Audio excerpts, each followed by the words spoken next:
Hello friends, welcome back to the Chickadee Knitting Club. My name is Caitlin and today I'm excited to be teaching you the rib stitch. I believe in you. If you've mastered the knit stitch and the purl stitch, there's no reason why you shouldn't also be able to master the rib stitch. So let's get started. Alright, let's learn the rib stitch. There are some people who will tell you that you need to cast on an even number of stitches to do the rib stitch.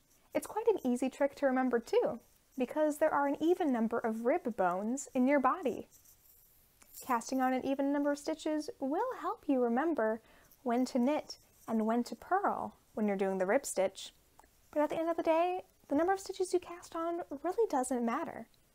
What matters is being able to read the row of stitches that you had done before.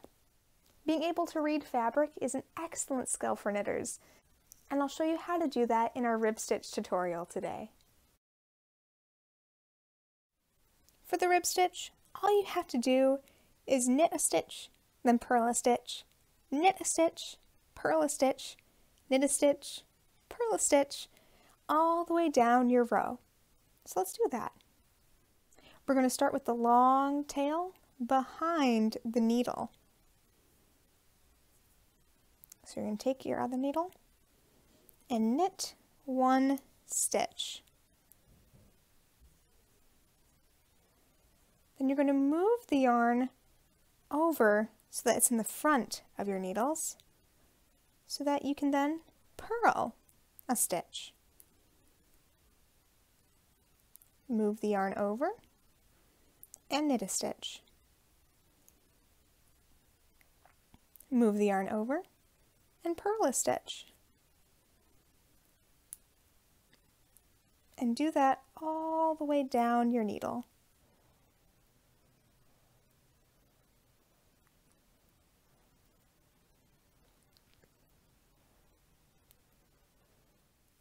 If you cast on an even number of stitches, your last two stitches will be a knit and a purl.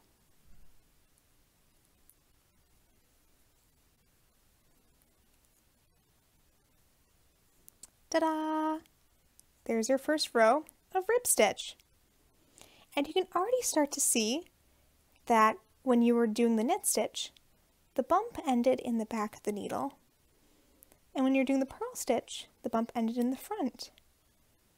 And you'll see that back and forth across your needle. Another interesting thing is that there will be a little V wherever you did the knit stitch. Learning these little characteristics of stitches and having the eye to see them is what's known as reading the fabric that I was talking about. Now we're going to turn the needle over, swap hands, and we're going to do it all over again. If you cast it on an even number of stitches, you're going to start the next row with a knit stitch. But if you cast it on an odd number of stitches, you're going to start it with a purl stitch. Kind of confusing, right? This is why I wanted to teach you how to read the fabric, so you would know when to knit and when to purl. This is what it looks like when you work the rib stitch for a few rows. As you can see, the bumps are all on top of each other, and so are the V's. And it kind of makes these stretchy little rows and ribs, which is why it's called the rib stitch. The point of the rib stitch is that no matter which stitch you're doing, the bump always ends on the same side of the needle as the one before it. Let's try that out. As you can see, the bump of the first stitch lands behind the needle. Do you remember what stitch ends with the bump landing behind the needle? The knit stitch, right. So we're going to start with a knit stitch.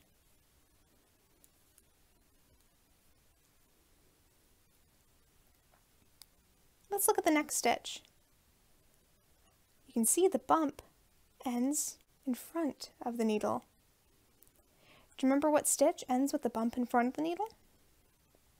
The purl stitch, that's right.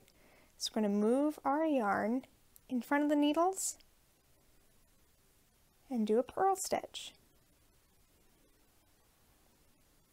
And from there, you continue working with a knit stitch and a purl stitch over and over until you have as many rows of rib stitch as your heart desires.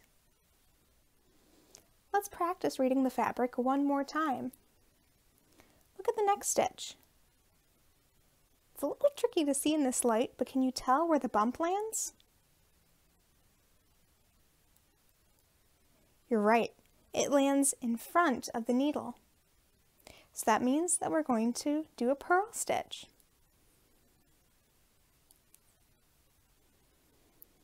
And this next one, can you tell where the bump lands? There it is, behind the needle. So that means that we have to do a knit stitch. And last but not least, we're going to make one last purl stitch. And if you feel comfortable and confident reading the fabric and knowing when to knit and purl, you have mastered the rib stitch. Thank you so much for watching. I hope this was a helpful tutorial to teach you the rib stitch. If you have any questions or need any help or advice, feel free to comment under this video's post on the Chickadee Knitting Club Instagram page. Tune in next time when we will be mixing things up a little more with the seed stitch. I'll see you then.